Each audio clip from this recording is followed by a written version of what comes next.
So a little bit about glutathione. We need to introduce glutathione just a little bit.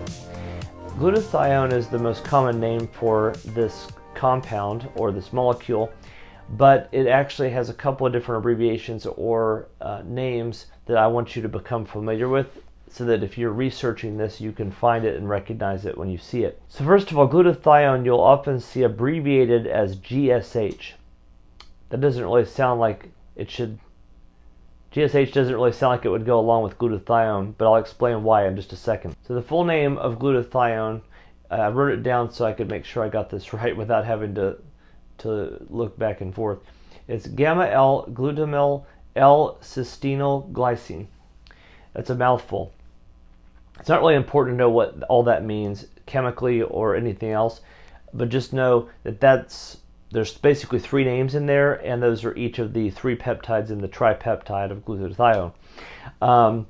Now, GSH, going back to that, I'm going to put a picture of the chemical structure here on the screen so that you can see what it looks like.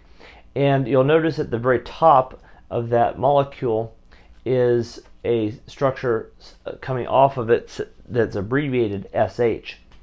SH is actually the chemical designation for the amino acid cysteine. So that is the cysteine structure in that long name we just read off. So there's gamma, there's glutamyl, all that.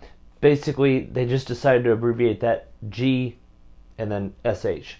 So now you know where it came from. You probably didn't want to know all that, but I told you anyway. What can I say except you're welcome?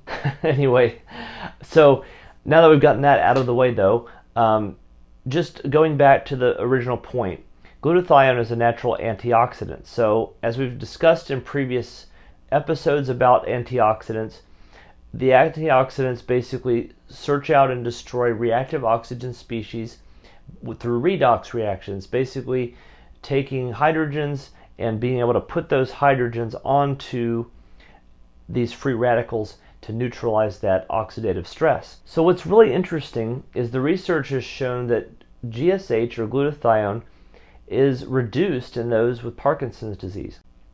As a matter of fact, it's reduced in early stages of Parkinson's disease.